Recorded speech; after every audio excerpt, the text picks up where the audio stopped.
Alhamdulillahi Rabbil Alamin, wal aqibatu lil muttaqin, wa la udwana illa 'alal zalimin.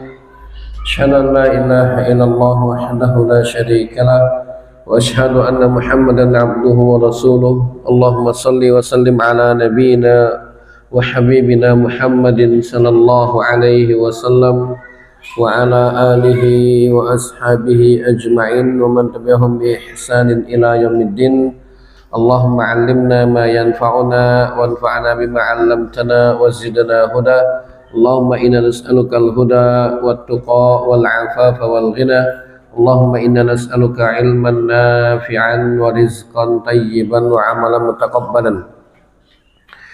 Khairan filazallahu wa iyyakum jami'an. Insyaallah kita akan melanjutkan pembahasan kita di kitab Al-Adab Al-Mufrad karya Imam Al-Bukhari Muhammad ibnu Ismail. Qala al-mu'allif rahimahullah. Sekarang kita masuk ke bab yang setelahnya, yaitu babu hamlis sabi 'alal 'atik. Bab membawa anak kecil di pundak, jadi digendong.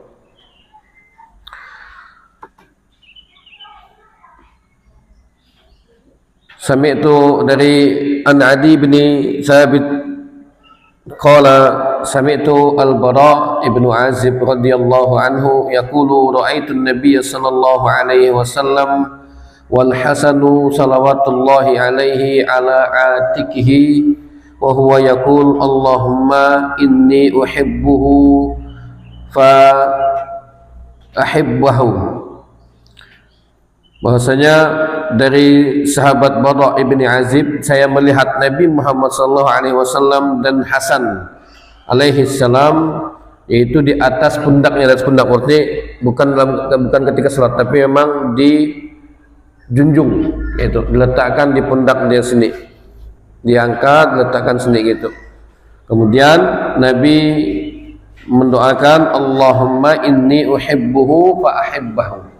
Ya Allah, sesungguhnya saya ini mencintainya, maka cintailah juga dia.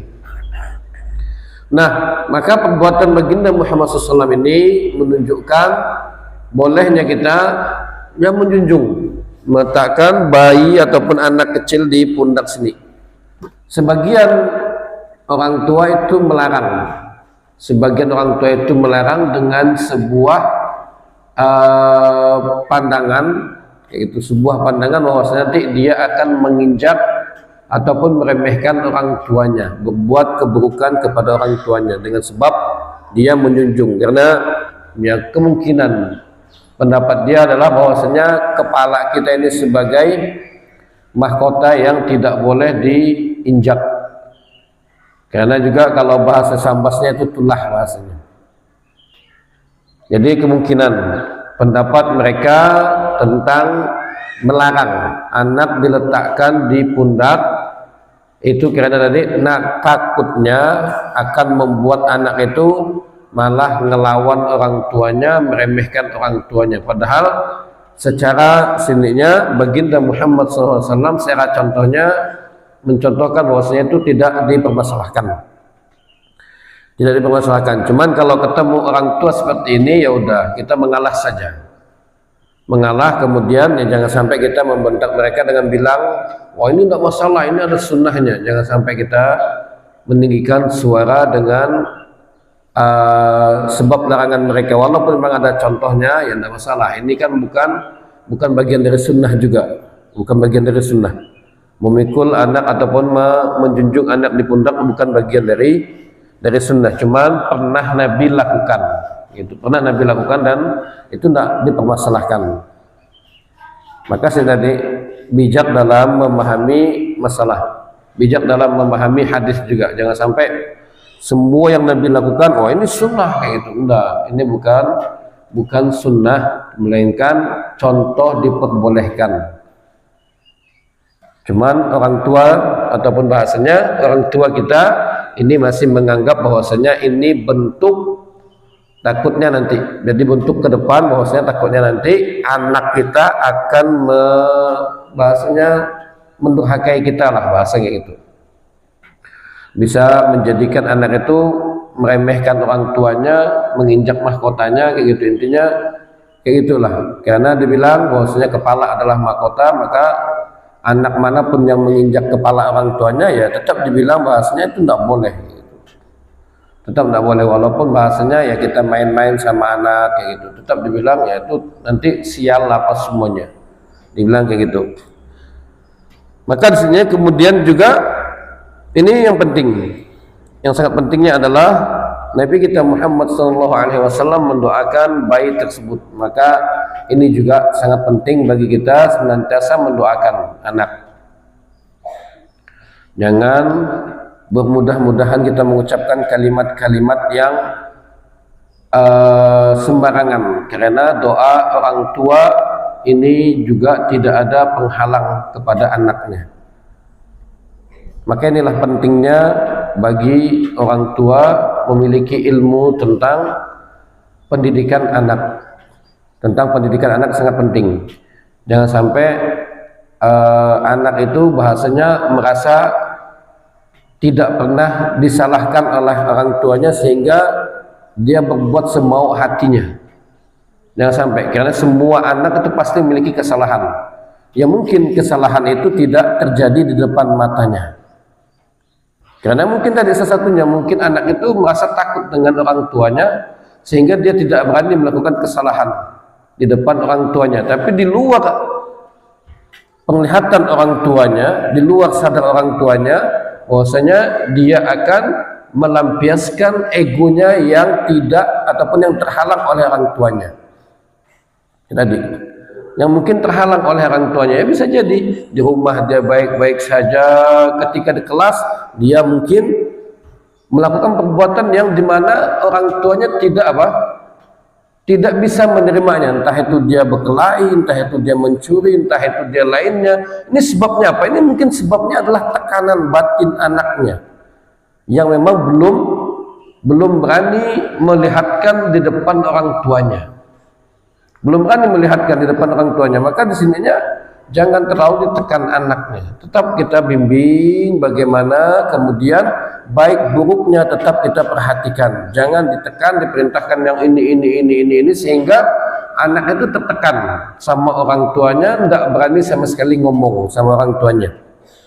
Dan ini bisa merusak sehingga orang tuanya taunya, wah anak saya baik, tidak pernah begini. Lalu di sekolah bermasalah, maka orang tuanya pasti menyalahkan sekolah, bukan pasti menyalahkan anaknya. Dan ini juga kesalahan orang tua, tidak mau melihat keadaan bagaimana. Sudah jelas-jelas banyak saksi yang menyatakan tidak terima dengan perbuatan ataupun kesalahan anaknya. Ini kesalahan orang tua, kesalahan orang tua yang pasti kita menerima. Semua anak itu pasti memiliki kesalahan.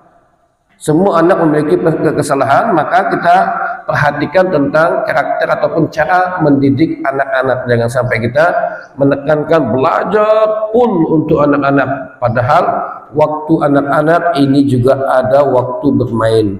Jangan sampai kita melepaskan waktu bermain mereka lalu ditekan dengan belajar. Ini bisa merusak mental dia, bisa merusak ego dia, sehingga nanti egonya tidak tuntas. Maka inilah yang merusak jiwanya, tertanam dalam jiwanya tentang mental tadi. Karena merasa bosan, bosan kok terus belajar terus. Dia menilai anak lain kok bebas main, saya kok belajar terus. Maka ini bisa merusak. Dia udah mulai mencerna, mulai membanding-bandingkan terhadap anak lainnya. Tapi juga jangan terlalu loss sehingga kita biarkan dia full main, tetap tidak diperbolehkan. Tetap kita harus bimbing mereka, kemudian kita perhatikan juga mereka, jangan terlalu loss. Nah, ini penting sininya, bahwasanya tentang doa kepada mereka ini sangat penting. Jangan tidak berdoa kepada mereka, jangan tidak mendoakan mereka. Jadi kita doakan sambil kita membawa mereka, doakan, atau sambil nimang mereka didoakan yang baik-baik. Kalau jengkel sama mereka, ya jangan sampai kita mengucapkan kalimat-kalimat yang jelek. Sebagaimana kisah yang masyhur tentang Syekh Sudais yang sekarang masih hidup. Beliau waktu kecilnya ketika ibunya ingin menyiapkan makanan untuk tamu. Ibunya menyiapkan makanan untuk tamu, sudah siap saji makanan. Tahu-tahu Syekh Sudes datang, langsung menaburkan bumbu baru di dalam makanan tersebut, yaitu banyak pasir diambil, ditaburkannya di dalam makanan. Ya jengkel ibunya, marah ibunya. Udah siap dihidangkan ke tamu, tahu-tahu ditambah apa? Ditambah pasir, dikumpulkan di situnya di hidangan makanan. Maka ibunya jengkel, lalu dengan jengkelnya ibunya, emosinya ibunya langsung mengucapkan kalimat, semoga engkau menjadi imam besar. Kayak gitu, jengkelnya ibunya mendoakan dia, bukan mengucapkan kalimat-kalimat yang sekarang banyak ibu-ibu mengucapkan kalimat yang kotor. Entah dia bilang bahlul lah apalah, semuanya ini bagian dari doa. Kalau diaminkan malaikat, ya na'udzubillah. Sehingga ibunya jengkel tadi langsung mengucapkan semoga engkau menjadi imam besar. Alhamdulillah, Allah kabulkan doa ibunya. Dalam keadaan marah, sekarang Syekh Sudes menjadi imam haramain. Imamnya Masjidil Haram, cuman udah berhenti, udah selesai. Tapi ya doa ibunya ini yang sangat penting. Maka jangan sampai kita melewatkan doa kepada anak kita atau cucu kita. Wallahu ta'ala bishawab. Kemudian kita lanjut ke bab yang setelahnya, babul waladi qurratu a'yunin, qurratu ainin. Bahwasanya bab anak adalah ya penyejuk mata. Bab tentang anak adalah penyejuk mata, yang dimana sininya bahwasanya anak itu adalah penyejuk mata, dan boleh kita mendoakan ya semoga anak tersebut sebagai penyejuk mata kedua orang tuanya, itu dibolehkan juga. Karena memang babnya ada di sini, ditulis oleh Imam Al-Bukhari tentang bab al-walad qurratu aini. Bab anak adalah penyejuk mata. Maka kita baca sininya.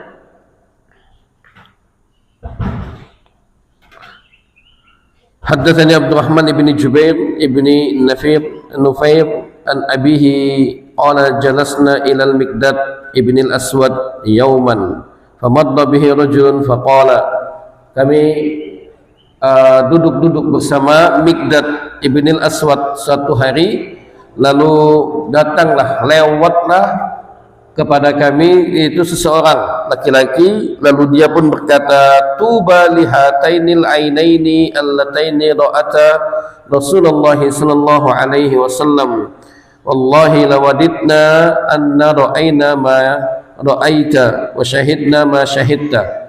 Beliau mengatakan, mana mungkin beliau ini belum bertemu dengan seorang belum bertemu, ataupun bahasanya mengisyaratkan bahwasanya sungguh beruntung orang yang melihat dengan kedua matanya, yaitu melihat wajah ataupun melihat bertemu dengan baginda Muhammad sallallahu alaihi wasallam.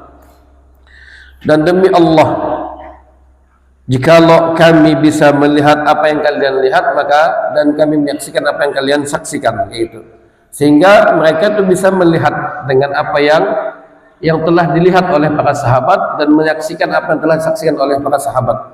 Jadi mereka sangat berangan-angan ingin bertemu dengan baginda Muhammad sallallahu alaihi wasallam.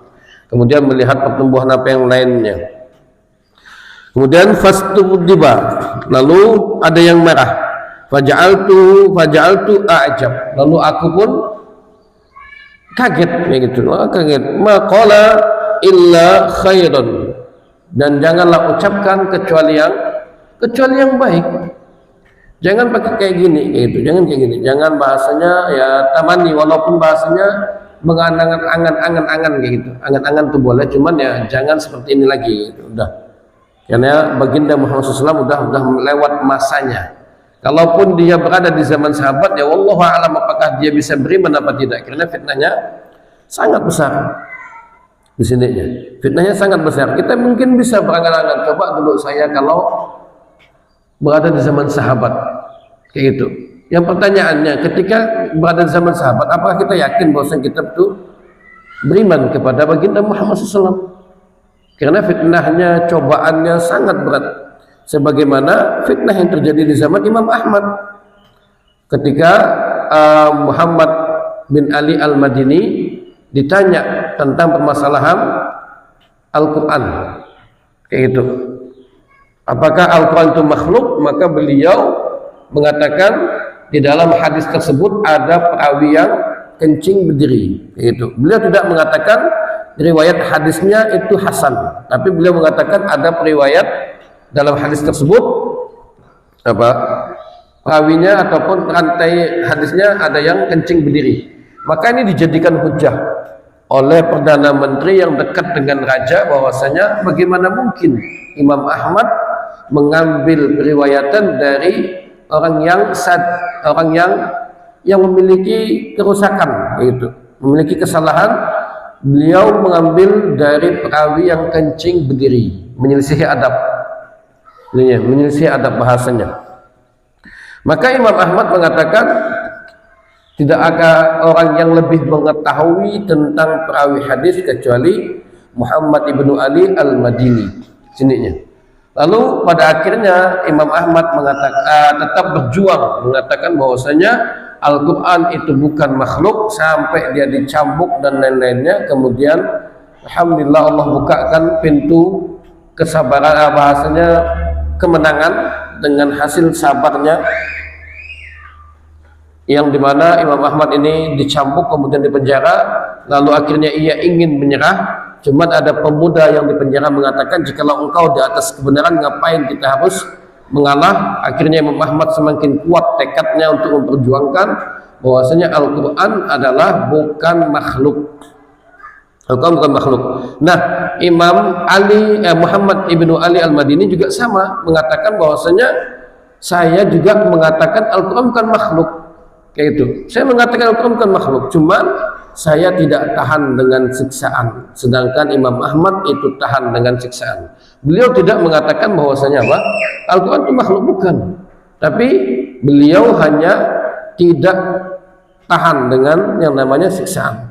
Nah, begitu juga ketika misalnya kita berangan-angan, coba kalau saya berada di zaman sahabat, masalahnya mampu tidak menahan siksaan.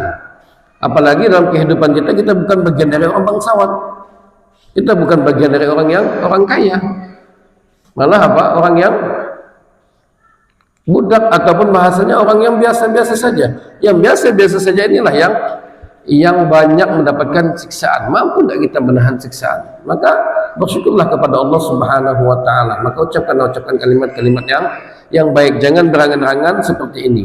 Maka disininya sahabat mengatakan, ya jangan ucapkan kayak gitu. Maka ucapkanlah kalimat-kalimat yang baik saja. Ucapkan kalimat-kalimat yang baik saja, jangan berangan-angan bahwasanya engkau akan menjadi seorang sahabat baginda Muhammad SAW, gitu. Karena wallahu a'lam bishawab, kita tidak tahu. Kemudian summa aqbala alaih, kemudian dia pun bertemu dengannya. Ma yahmilu rajulu ala ayyatamanna muhdaran ghayyabahullahu anhu. Bagaimana ini, apa yang menyebabkan orang ini nih terangan-angan, yaitu berangan-angan untuk bisa menjadi sahabat baginda Muhammad SAW. Apa yang menyebabkan dia? Udahlah, cukuplah sekarang di zaman tabi'in, di zaman apa yang lainnya, udah nikmati kehidupan itu. Jangan berangan-angan di zaman sahabat tadi. Karena banyak yang dia lewati, yang dimana banyak perintah-perintah yang sangat besar, sangat dahsyat. Bayangkan perang Uhud, ketika mereka luka secara menyeluruh, luka semuanya, lalu Allah perintahkan mereka lagi untuk berangkat. Luka, banyak setan pedang apa semuanya, tangan putus, jarinya putus, telinganya putus, tetap habis itu langsung Allah suruh berangkat lagi untuk memerangi kaum musyrikin. Siapa yang mampu ini menahan? Kecuali Allah kuatkan keimanan kepada mereka. Maka di sininya kita udah cukup menikmati, kemudian bersyukur dengan nikmat yang Allah berikan kepada kita. Jangan berangan-angan ya untuk menjadi seorang sahabat. Kemudian la yadri law syahidahu kaifa yakunu fihi, yang dimana dia tidak mengetahui kalau dia menyaksikan perbuatan, menyaksikan pertikaian, menyaksikan perang yang ada di zaman Nabi, apakah dia mampu untuk menjadi pengikut baginda Muhammad SAW. Sininya, wallahi laqad hadara Rasulullah sallallahu alaihi wasallam aqwamun kabbahumullahu ala manakhirihim fi jahannam. Sungguh banyak yang hadir di banyak kaum-kaum yang hadir bertemu bersama Rasulullah SAW, yang semua banyak dari mereka itu Allah campakkan, Allah binasakan. Kenapa? Sebabnya sebenarnya menolak, yang dimana ya tadi kita tidak tahu ketika kita berada di zaman Nabi Muhammad SAW, apakah kita yakin kita itu di barisan baginda Muhammad SAW, atau kita malah di barisan apa? Abu Jahal. Kita berada di barisan Abu Jahal, karena tidak tahu. Yang diriwayatkan bahwasanya salah satu sahabat Nabi Muhammad SAW di waktu kecil, Uqbah ibni Abi Mu'aid, salah satunya. Ini sahabat dekat bersama Nabi Muhammad SAW. Ketika ada pertikaian, perselisihan, yang dimana Nabi Muhammad SAW dikatakan majnun apa semuanya, dan Uqbah bin Abi Mu'aid ini sahabat dekat Nabi. Cuman apa? Dia masih ragu dengan keadaan Nabi. Benar enggak Nabi ini, Muhammad ini adalah Nabi? Sehingga dia ingin meyakinkan Abu Jahal, maka dia melakukan sebuah perbuatan. Ternyata apa perbuatannya adalah dia merusak persahabatannya, lalu dia menaruh ataupun menyimpan ari-ari onta di pundak Nabi ketika Nabi sedang sholat. Dia untuk membuktikan bahwasanya dia berada di barisan Abu Jahal. Padahal Uqbah bin Abi Mu'aid ini sahabat dekat Nabi di waktu kecil, sahabat Nabi di waktu Nabi belum diangkat menjadi Nabi. Ketika diangkat menjadi Nabi langsung bermusuhan. Maka kita tahu. Maka disini bahasanya jangan buka pintu lau tadi, taman yang mustahil jangan dibuka. Maka Nabi pun melarang kita untuk mengucapkan kalimat-kalimat yang tamani kayak gini. Kalau dulu saya gini, mungkin akan terjadi begini. Ini kalimat-kalimat pembuka pintu syaitan, jangan dibuka.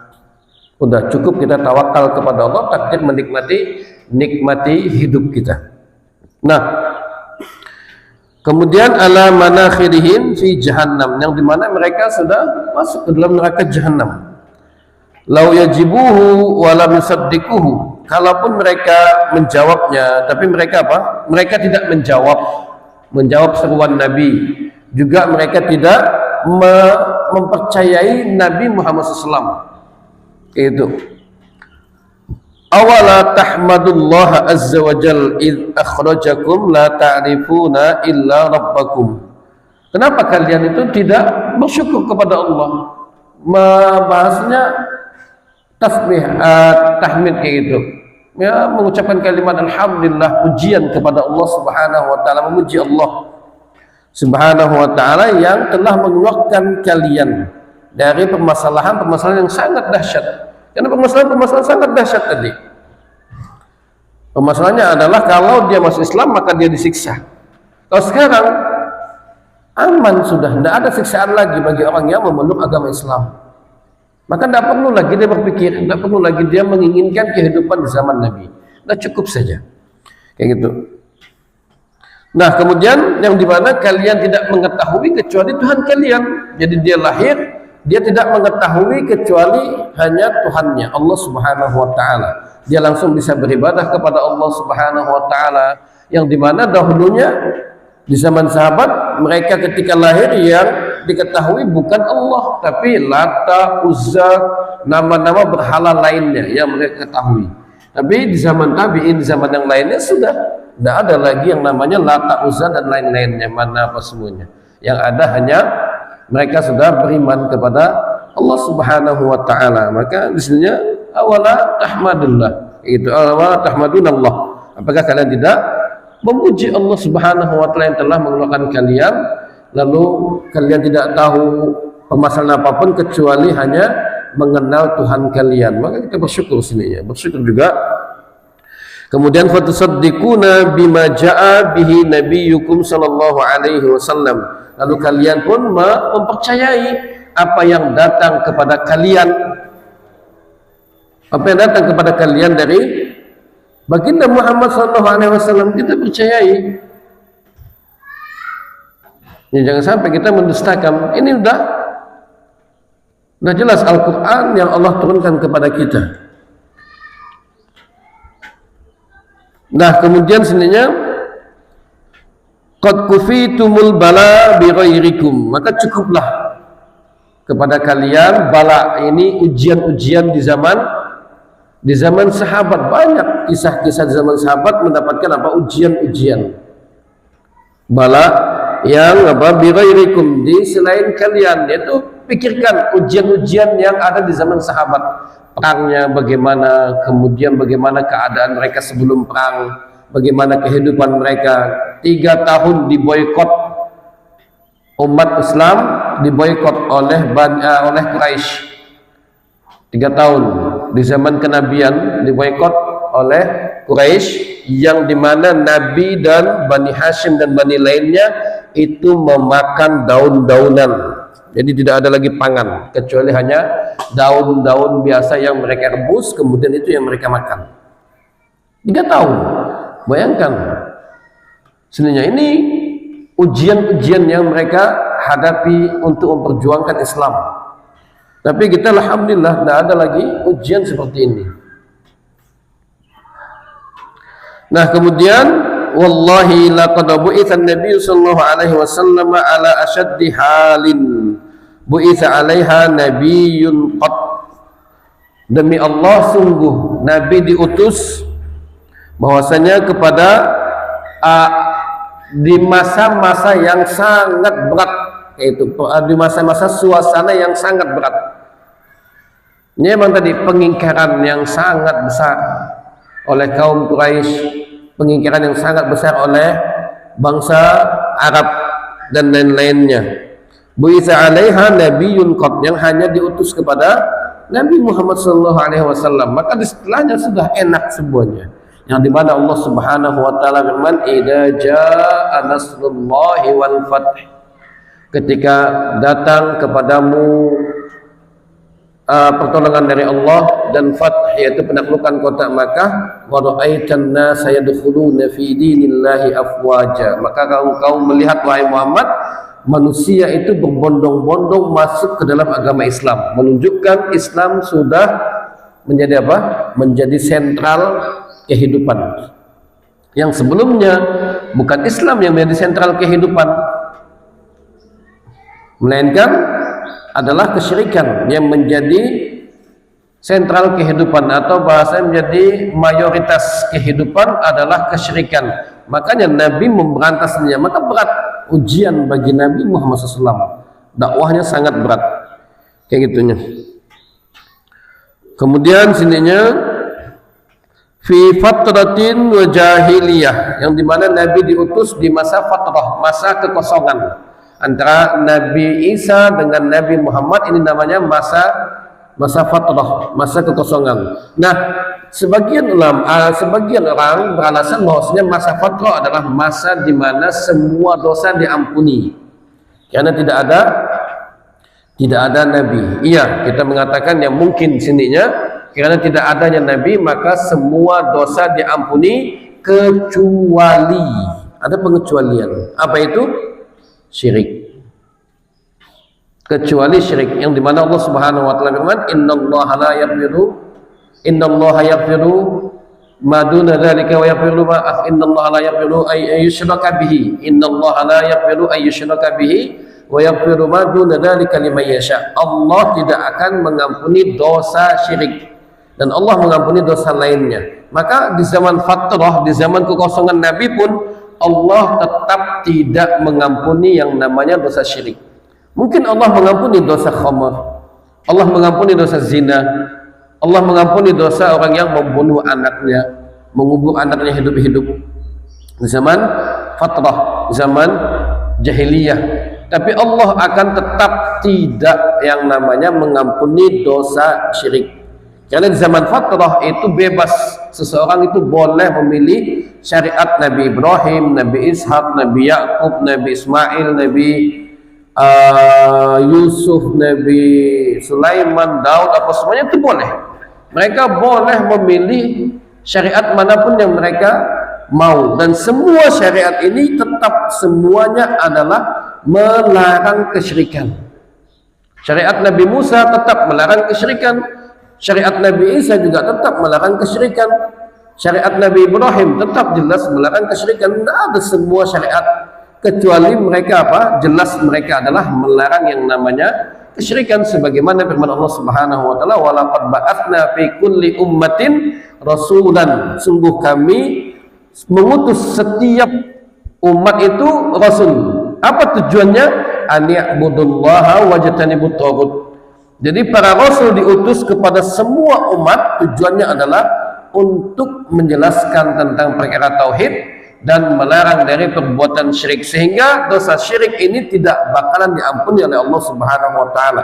Karena semua syariat para rasul itu tetap mencegah dari kesyirikan dan memerintah kepada tauhid. Tentang permasalahan salat juga tetap ada. Permasalahan salat tetap ada. Cuman yang lebih kuatnya adalah tadi, tetap mereka tidak mengampuni, Allah Subhanahu wa taala tetap tidak mengampuni dosa syirik, karena semua para nabi diutus untuk memurnikan ibadah hanya untuk Allah dan menjauhkan diri dari kesyirikan. Nah, kemudian ma yarawna anna dinan afdalu min ibadatil awsan. Kami tidak melihat bahwasanya agama yang paling mulia adalah agama selain agama Islam, kayak gitu.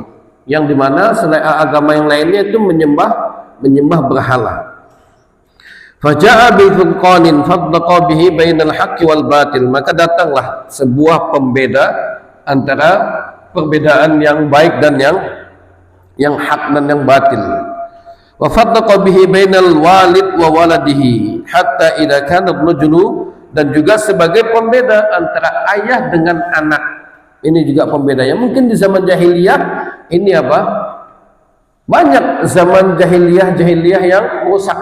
Contohnya ayahnya memiliki istri 3, contohnya istri 3. Kemudian anaknya ini dari ibu kandung yang pertama, ibunya yang pertama. Jadi anak ayahnya memiliki istri 3. Anak ini lahir dari istri yang pertama. Nah, istri yang kedua dan yang ketiga ini bisa menjadi warisan dan boleh dinikahi oleh anaknya. Menjadi warisan karena bukan ibu kandung anak. Maka di sini sebagai pemisah datang Al-Qur'an, datang syariat baginda Muhammad SAW sebagai syariat, sebagai pemisah antara anak dengan ayah, dengan orang tuanya. Sebagaimana firman Allah Subhanahu wa taala, wala tankihu ma nakaha aba'ukum minan nisa'i illa ma qad salaf. Maka kata Allah Subhanahu wa taala, jangan nikahi wanita yang telah dinikahi oleh ayah kalian kecuali yang telah berlalu. Apa maksud yang telah berlalu? Yaitu di zaman jahiliyah yang dijadikan istri ayah itu sebagai apa? Sebagai warisan yang boleh dinikahi, boleh diambil. Ini zaman jahiliyah. Maka datang Al-Quran, datang syariat baginda Muhammad SAW sebagai pemisah antara kedudukan orang tua dan kedudukan seorang anak, pemisah. Kemudian hatta idza kana rajulun la yara walidahu aw waladahu aw akhahu kafira. Kemudian mungkin dia bisa melihat ayahnya, anaknya dan saudaranya dalam keadaan kafir. Kemudian waqad fatahallahu kufla qalbihi bil iman. Kemudian dibukakan, Allah membukakan pintu yang tertutup di dalam hatinya dengan pintu keimanan. Allah berikan kepada mereka itu keimanan. Dan banyak kisah-kisahnya. Wa ya'lamu annahu in halaka dakhalan nar. Yang dimana mereka mengetahui bahwasanya ketika mereka ini celaka, binasa dalam keadaan kafir, maka mereka berada dalam jurang nerakanya Allah Subhanahu wa taala. Bukan jurang, tapi memang masuk neraka. Dan siapapun yang mati dalam keadaan kafir, maka tempatnya adalah di nerakanya Allah Subhanahu wa taala. Fala taqadlu ainuhu, maka janganlah tidak menjadi penyejuk matanya. Karena dia berada di nerakanya Allah Subhanahu wa taala. Wa huwa ya'lamu anna habibuhu finnar, bahwasanya dia mengetahui bahwasanya kekasihnya, anaknya, ayahnya ini berada di nerakanya Allah Subhanahu wa taala. Bagaimana akan menjadi penyejuk mata orang tuanya, sedangkan anaknya berada dalam keadaan kekafiran, dalam keadaan kafir, dalam keadaan di nerakanya Allah Subhanahu wa taala.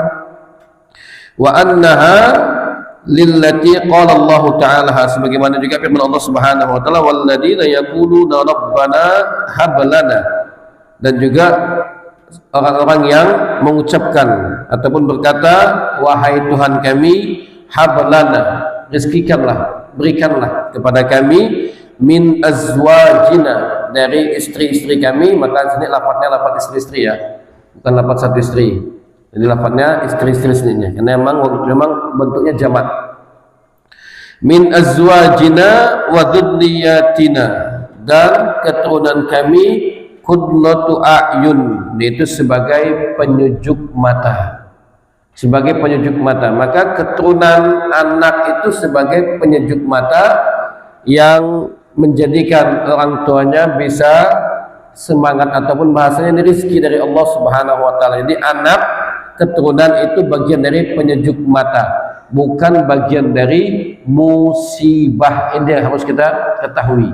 Sebagaimana di zaman jahiliyah mereka mengatakan bahwasanya anak perempuan ini bagian dari sebuah aib, sebagaimana Umar bin Khattab ketika datang syariat baginda Muhammad SAW, maka beliau pun menangis, meneteskan air mata. Ditanya, kenapa engkau menangis wahai Umar bin Khattab? Maka beliau mengingat bahwasanya beliau pernah menanam anak perempuannya di masa jahiliyah karena merasa malu,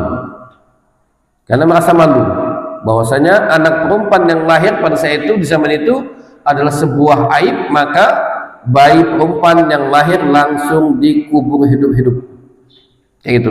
Ini zaman jahiliyah. Maka Allah menjadikan bahwasanya siapapun yang lahir, mau dia laki-laki, mau dia perempuan, maka kata Allah, dia adalah qudlata a'yun, dia adalah penyejuk mata bagi kedua orang tuanya. Rizki dari Allah Subhanahu wa taala, tidak peduli dia laki ataupun perempuan. Maka ini membantah bahasanya tradisi jahiliyah, membantah tradisi pendapat jahiliyah. Maka bahwasanya anak adalah penyejuk mata bagi kedua orang tuanya. Wallahu ta'ala bisawab. Mungkin ini yang dapat saya sampaikan, sekarang lebihnya saya mohon maaf. Wassallallahu ala nabiyina Muhammad wa ala alihi washabihi wasallam. Jika ada pertanyaan diperbolehkan, dipersilakan.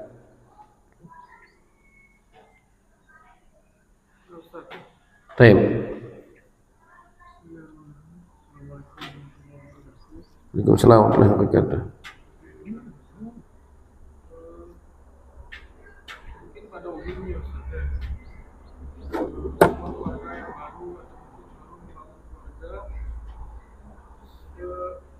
Banyak kalangan bahwasanya mungkin kalau pikirnya mengatakan bahwasanya anak itu seakan menjadi beban gitu. Kan tadi minimnya ilmu dan baru mendapatkan rumah tangga gitu.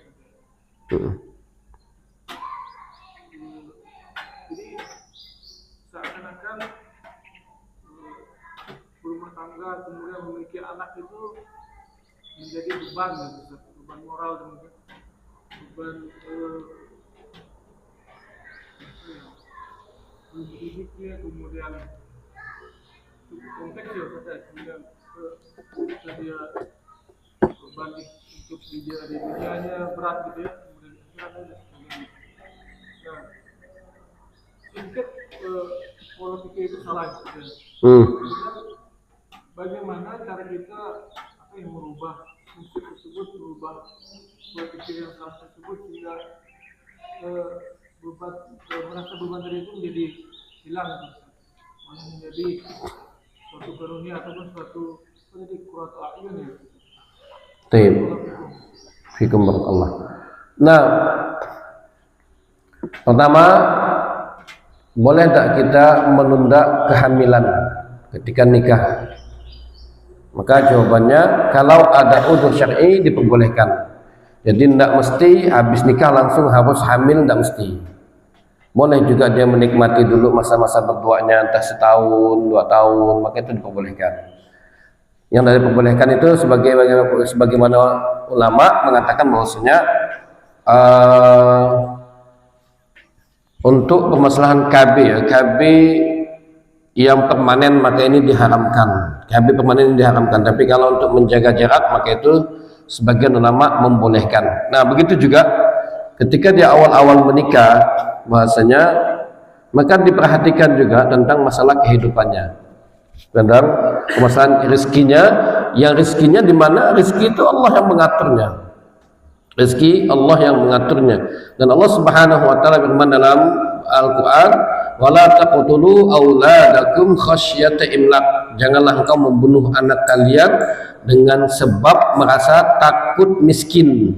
Jadi orang kadang dia membunuh anaknya, menjual anaknya karena faktor ekonomi. Dan ini juga kadang laki-laki juga tidak berpikir kayak gitu. Laki-laki kadang pengen anaknya banyak tapi tidak mau kerja. Ini yang bermasalah. Tapi selama dia berusaha untuk kerja, dan tetap tawakal kepada Allah Subhanahu wa taala, maka anak tersebut itu bagian dari rezeki dari Allah Subhanahu wa taala. Maka dia akan berpikir ini bukan beban.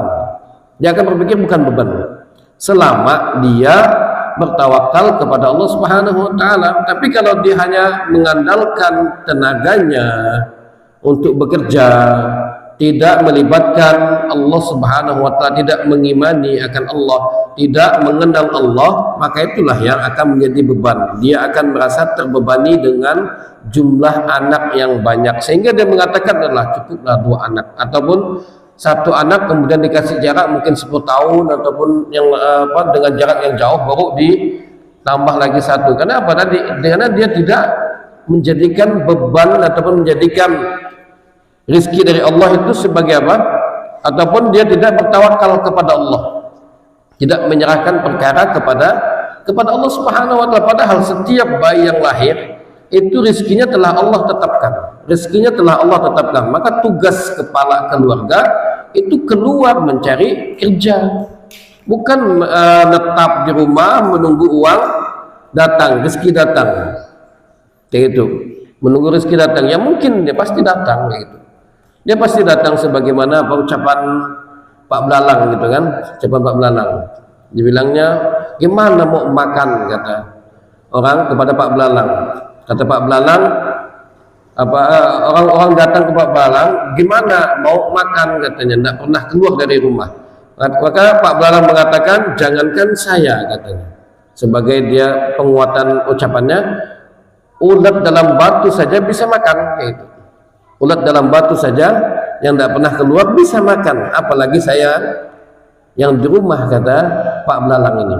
Nah, di sini tentang tawakalnya betul, yaitu bahwasanya ya tetap permasalahan ini diberikan kepada Allah Subhanahu wa taala, cuma dia tetap kita harus ada usaha. Maka seorang laki-laki itu keluar mencari kerja, keluar dia, intinya keluar dari rumahnya untuk apa? Mencari tadi, mengais rezeki. Mau bagaimanapun keadaannya ya tetap tadi masalah rezeki ya Allah yang mengatur.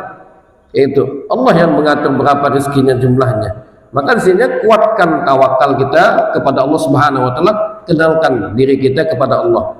Kita kuatkan diri kita untuk mengenal Allah, sehingga bayi yang lahir kemudian anak yang Allah kasihkan kepada kita ini bagian dari rezeki dari Allah, bagian penyejuk mata bagi kedua orang tuanya, bukan malah menjadi beban, bukan malah menjadi permasalahan, bukan malah menjadi yang akan menghabiskan rezekinya, bukan. Maka inilah yang menyebabkan orang merasa terbebani, karena yang pertama tadi dia tidak mengenal Allah, yang keduanya dia tidak pernah tawakal kepada Allah, sehingga dia hanya mengandalkan dirinya sendiri dalam mengais rezeki. Dia tidak tawakal kepada Allah dalam mengais mencari rezeki, dia mengandalkan tenaganya, sehingga ketika rezekinya sedikit dia merasa putus asa, merasa terbebani. Padahal itu itulah rezeki yang Allah berikan kepadanya hari itu, besoknya tidak tahu lagi. Jangan dipikirkan, intinya kita keluar saja sudah. keluar untuk mengais rezeki. Masalah berapa banyak yang datang itu rezeki Allah yang mengaturnya. Kayak gitu. Maka solusinya adalah perbanyak kita dalam mengenal Allah Subhanahu wa taala. Kuatkan diri kita, kuatkan juga kedua orang tuanya dalam mengenal Allah Subhanahu wa taala. Ini yang sangat penting. Karena semakin mengenal dia dengan Allah Subhanahu wa taala, semakin kuat tawakalnya kepada Allah Subhanahu wa taala. Sehingga apapun yang Allah berikan, maka itu bagian dari qurratu a'yun. Itu bagian dari penyejuk mata bagi kedua orang tuanya. Wallahu ta'ala bishawab.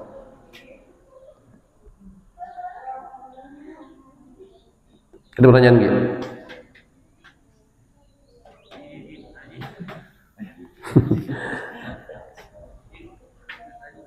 Baik, ada. Kita cukupkan dan kita tutup dengan doa kafaratul majelis. Subhanakallahumma wa bihamdika asyhadu an la ilaha illa anta astaghfiruka wa atubu ilaik. Wassalamualaikum warahmatullahi wabarakatuh.